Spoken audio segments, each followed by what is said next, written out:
For anyone who approached last year's election saying, oh wow, who's this Donald Trump guy? I haven't paid attention to anything over the last 10 years, so I know nothing about him at all. He seems pretty fun though. I think I'll vote for him. No, she knew exactly who and what she was voting for. She said she was a MAGA junkie. She thought Trump was going to cut all the fraud, waste, and abuse, which clearly wouldn't include her. He would leave her alone because she's a good person, right? Not like the people she knew Trump was going after. She wasn't a trans person or a Venezuelan immigrant or a college professor or anybody like that. No, her job was going to be safe. I have no sympathy for this person. I don't think you should either. From one woman who even said that the same basket of groceries that she regularly buys has now effectively doubled. Take a listen.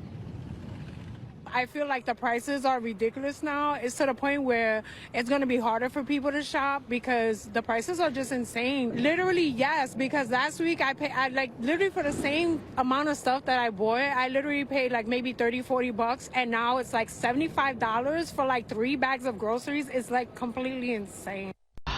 Like, is this a sign that we're in an economic crash? $6 for a bag of chips.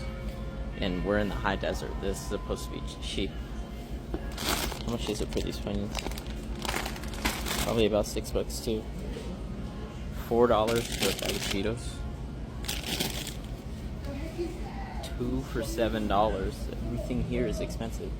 Trump's new round of tariffs, especially on Chinese goods, pushed the average U.S. tariff rate to the highest it's been since 1909.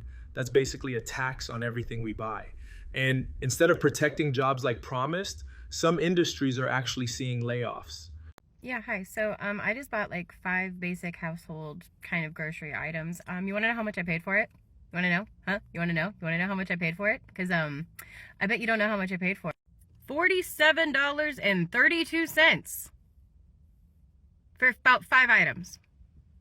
Like, these insane fucking tariffs haven't even taken place yet, and everyone is barely able to afford groceries. It's just fucking insane. But hey, at least we got a fascist dictator who wears Cheeto dust as bronzer as our president, huh? Go us. Guess we're great, huh? Egg prices are soaring. Last week, the average wholesale price for large white shell eggs reached $8 for a dozen. This is wholesale. Retail, it's higher than this. The previous all-time wholesale price was $5.46 back in December 2022. How much are eggs retail right now? Right now, probably $11, $12, $13, $14. Which ones you want? Brown eggs, you want free-range eggs, etc., etc. But they're in the low teens right now. I've never seen anything like that. Well, $14 for a dozen eggs. They're killing the chickens. Yeah. And because of bird flu, right? Because of bird flu. Now let's ask the $64 trillion question. Is this another COVID crisis to greet President?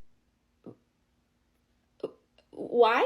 Look, I don't think we should be so reliant on China. So if you're going to insist on manufacturing in China, I'm going to charge you 99%. Okay, to be clear, I'm not insisting on manufacturing in China. That it's just the only place I could manufacture. So not the USA. No, not right now. I mean, if you want to like invest in making some manufacturing facilities, it would probably take a couple of years and several $1 million. But if you want to do that, I mean, we could talk about it when those are ready. No, I'm going to do it right now.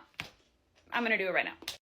But I mean, a 60 to 99% tariff could like bankrupt a lot of businesses. You should have thought about that before you started manufacturing in China. Again, there's not really anywhere else that could manufacture a product like that's what they specialize in as an economy. Okay, well, what about like, I don't know, Vietnam? Can you go to Vietnam? That would be better than China. As people in retail will tell you, it's actually not that simple. It's not apples to apples because like a production minimum in China is 200 pairs per shoe, for instance. And in Vietnam, it would be 3,000 pairs per shoe because unlike China, they don't have their own material suppliers. And so they have to import all the materials from China still to just make them in Vietnam. And so it only makes sense to import them at that cost if they're doing it in bulk. So small brands that can't make 3,000 pairs per run would get squished. What I'm hearing is I should also tariff Vietnam. That's really not what I'm trying to say.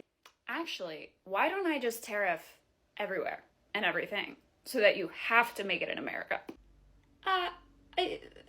again, that's not really an option. Look, if you're not manufacturing in America, you should be punished for that, okay? So maybe just pay the tariff, all right? Okay, but business models are fundamentally built on product cost, and a 99% tariff would double our product cost, so it would fundamentally change our entire business. That is really sounding like a you problem. What I don't understand about tariffs is the fact that they're somehow supposed to bring manufacturing back to the US overnight. Isn't it going to take years to set up the facilities, infrastructure, start businesses, and hire all the employees to have an equivalent of manufacturing as to what we bring in from other countries? So right now, most of what we consume comes from overseas because it is significantly cheaper to manufacture in places like China, Cambodia, Vietnam, and India. So if we are going to all of a sudden start these companies and begin manufacturing in the US, first off, wages are going to be significantly higher, and while yes, it has the potential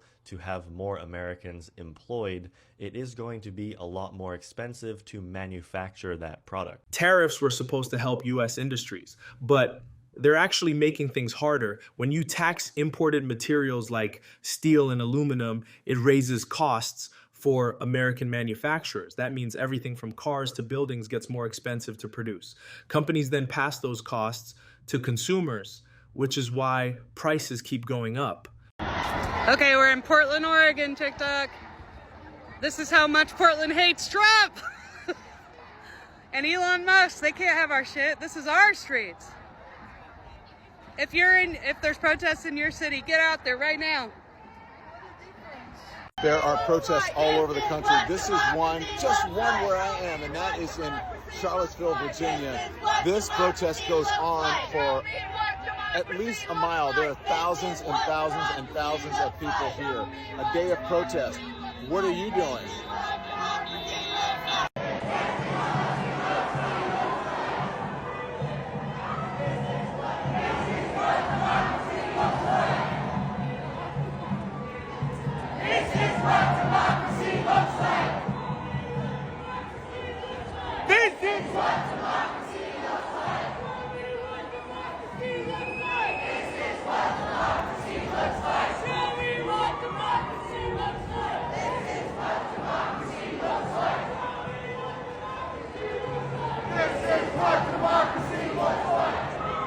People are not happy, and they are hitting the streets for a reason. The hands-off protests aren't just noise. They're a reaction to real fear and frustration. Between Trump's mass layoffs and cuts to Social Security and Musk's unelected role slashing government jobs, Americans feel like their rights and futures are on the chopping block. Oh, Sleepy Joe, he's too old. Okay, shall we compare what your syphilis-brained septuagenarian has done in the last 2 weeks? Last week, he talked about how impressed he was that Barron could turn his laptop on within 5 minutes of turning it off. Holy shit, that's crazy! This week, he claimed that he didn't sign the proclamation that invoked the Alien Enemies Act. Gee, then why is your signature at the bottom, buddy? The guy can't form a complete fucking thought, and every one of you ass-kissers chalks it up to, it's the weave. For months and months, we were told, it's just talk, it's bluster, it's negotiating. He's a master negotiator. He's the art of the deal. And there we were just after 4 o'clock, all eyes on the Rose Garden. 10% tariffs are going to apply everywhere. Well, Wired and Axios pointed out something really important. Those taxes include the Heard and McDonald Islands. You can see right here on this massive list the administration put out on social media. But here's what you might not realize. Those islands, they're in Antarctica. They don't produce any exports. Do you know why? Because there are not any human beings that even live there.